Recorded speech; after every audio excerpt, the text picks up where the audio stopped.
Bueno, hoy volvemos a mirar hacia Europa porque está pasando por el momento de mayor inestabilidad política y económica desde la creación de la Unión Europea en los años 90.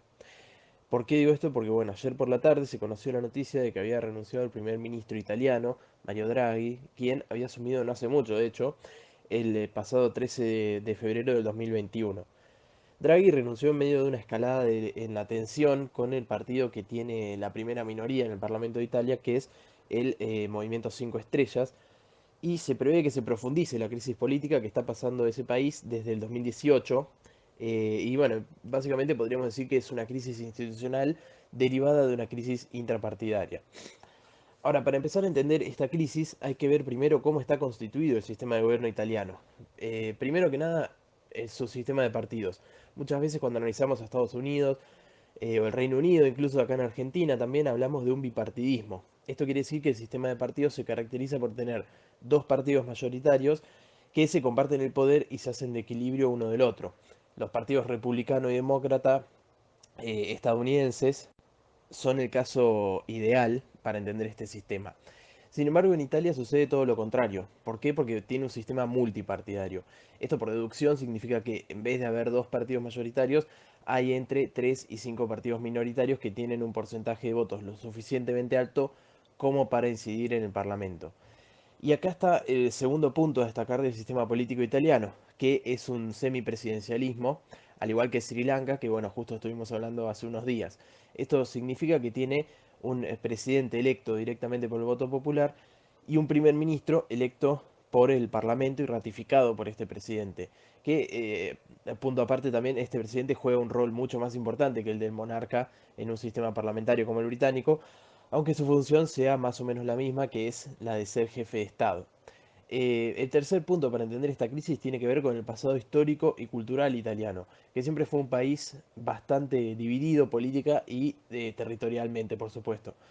De hecho, cuando la mayoría de los estados-nación europeos ya estaban formados políticamente con un poder centralizado en sus respectivas capitales, Italia todavía era un concepto político, pero en la realidad lo que existían eran muchos estados pequeños separados por barreras culturales, políticas, lingüísticas, económicas, territoriales, históricas, por nombrar algunas. Y la realidad es que cuando el Estado moderno italiano nació, allá por mediados del siglo XIX, lo hizo con divisiones sociales muy importantes que continúan existiendo hasta el día de hoy. Esto lleva a que la política italiana siempre haya estado plagada de partidos extremistas con mayorías populares. Sin ir más lejos, el fascismo, como partido y movimiento político, nació en Roma, y el Partido Comunista Italiano, fundado por Gramsci, supo ser uno de los partidos comunistas más grandes, no solo de Occidente, sino del mundo. En gran parte, justamente para evitar la concentración de estos partidos, de estos grandes partidos de masas, se pensó este sistema de pesos y contrapesos para el sistema político italiano después de la Segunda Guerra Mundial. La idea era que, habiendo muchos partidos, ninguno iba a poder controlar el Estado sin el apoyo de otras fuerzas, y eso es lo que vemos hoy, pero llevado al extremo de directamente no poder gobernar. Por último, el cuarto punto tiene que ver con el contexto internacional, que es un punto clave para entender esta crisis, pero que voy a dejar para el final porque tiene que ver con un análisis más profundo.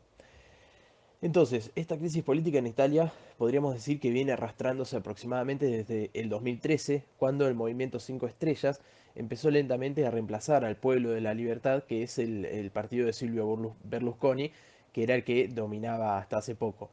Ese reemplazo se vio reflejado en su plenitud en las últimas elecciones generales del 2018, donde el movimiento 5 Estrellas consiguió 227 bancas de diputados y 113 senadores. Con estos números no llegaron a la mayoría absoluta y acá es donde entra en juego el sistema de gobierno del que estuvimos hablando recién.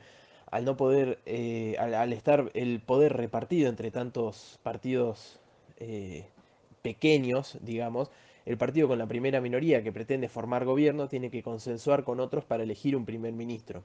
Entonces, uno de los problemas que hay hoy en el Parlamento italiano, y esto tiene que ver con este tercer punto que tocamos, es que las fuerzas políticas son muy extremistas. Hoy en el órgano legislativo hay dos grandes bloques, uno de centro izquierda y uno de centro derecha.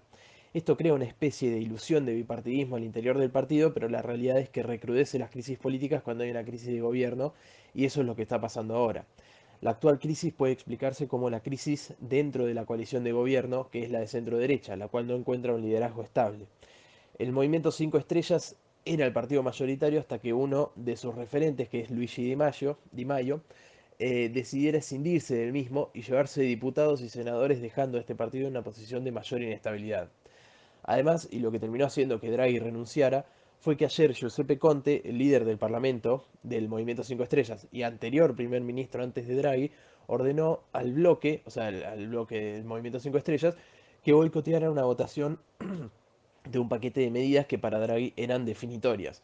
Por eso dije hoy también que, en parte, es una crisis institucional derivada de una crisis intrapartidaria del Movimiento 5 Estrellas.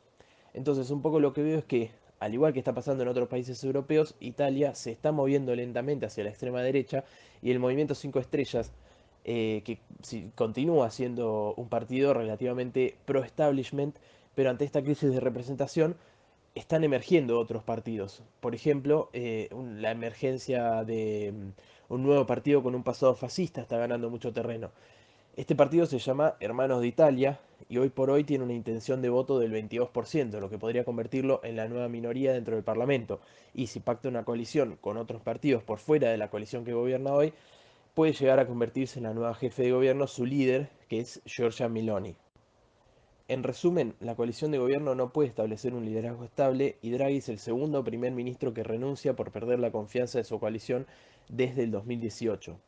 Esta crisis puede ser aprovechada por Hermanos de Italia para ganar el poder en unas elecciones que deberían celebrarse el año que viene, pero que a partir de esta situación podrían adelantarse a fines de este año. Por último, el presidente italiano Sergio Mattarella le pidió a Draghi que espere a presentarse ante el Parlamento el próximo miércoles para ver si le retiran el voto de confianza y Draghi aceptó, así que técnicamente todavía sigue siendo el jefe de gobierno italiano. El objetivo de Mattarella es intentar conformar una nueva mayoría para que Draghi se quede hasta las elecciones y no tener que llamar a una votación adelantada. Pero lo que se espera es que Draghi renuncie de todas maneras, más allá de cómo resulte la votación, que probablemente ratifique al primer ministro por muy poco margen. Esto porque sabe que no tiene un apoyo mayoritario lo suficientemente estable como para seguir gobernando en un contexto de mayor inestabilidad en la región. Y también, por otro lado, podríamos decir que se está adelantando en parte a problemas mayores que vendrán con el tiempo. Entonces, ahora sí volvemos con el cuarto punto que mencioné, que era el contexto internacional. Y tiene que ver con el segundo tema también que vamos a hablar hoy, que es que tuvimos un hecho muy significativo esta semana, que fue que el euro, la moneda que tienen en común los países que pertenecen a la Unión Europea, llegó a la paridad con el dólar, cosa que en su valor, cosa que no había sucedido desde que se creó la moneda en el 2002. Desde ese momento siempre había mantenido una brecha de aproximadamente un 1,2% más cara que la moneda estadounidense. Esta situación es un reflejo de lo que está pasando con la economía europea, que salió muy debilitada de la pandemia y casi inmediatamente ingresó en una situación peor a partir de la invasión rusa a Ucrania.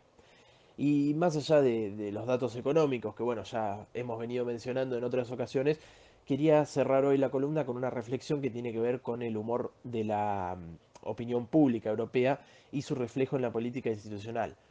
Cuando empezó la guerra entre Rusia y Ucrania, la mayoría de las poblaciones de los países europeos coincidían en ayudar a Ucrania a través del envío de armamento, energía, alimentos, ayudas económicas, en resumen, digamos, recursos para enfrentar a Rusia, también sanciones, bloqueos internacionales a Rusia, etcétera. Y así lo hicieron los gobiernos, que también permitieron el ingreso de aproximadamente 14 millones de ucranianos que dejaron sus hogares. 5 meses después, con una inflación interanual esperable de aproximadamente 8 puntos y con el miedo de desabastecimiento energético para el invierno, la opinión pública está girando hacia una posición de no entrometerse en el conflicto en Europa del Este. Si bien todavía no son una mayoría, muchos europeos entienden que es mejor dejar de imponer sanciones a Rusia y volver a negociar con ellos para evitar un mayor desastre económico. En parte por esto también la Unión Europea está avanzando hacia integrar a Ucrania a su armado político para generar un sentimiento de mayor pertenencia y evitar la fatiga ideológica de los europeos. Rusia efectivamente está jugando una guerra de desgaste y sabe que a la larga, si sigue en su posición, el continente europeo podría caer en crisis institucionales incluso peores de las que estamos viendo ahora, con una mayor inestabilidad política en Occidente, justamente lo que alimenta el proyecto ruso. Y bueno, un dato no menor, este lunes 11 de julio empezó el mantenimiento anual que hace Gazprom, que es la mayor empresa de gas ruso, al gasoducto Nord Stream 1, a través del cual llega alrededor del 70% de la energía que Alemania recibe de Rusia. Se supone que para el 21 de julio debería volver a funcionar el gasoducto como lo viene haciendo, pero en Europa y sobre todo en Alemania, que es el país más dependiente de este gas, tienen miedo de que estas obras se alarguen en una maniobra para desgastar aún más los ánimos europeos. Y bueno, con esto cerramos la columna de hoy. Me despido hasta la semana que viene, cuando seguramente vamos además de temas de política local, vamos a tener tres hechos importantes que hay que estar atentos, que tienen que ver con lo que discutimos hoy. Por un lado, el martes, Putin va a visitar a Irán, va a visitar la capital, que es Teherán, en una escalada de tensiones entre este país y Estados Unidos. El miércoles, Draghi, bueno, ya lo dijimos, se presenta en el Parlamento italiano, veremos qué termina pasando con su renuncia. Y por último, el jueves 21 de julio, veremos si terminan las obras de reparación del Nord Stream 1 o si Rusia lo utiliza para presionar aún más a los europeos.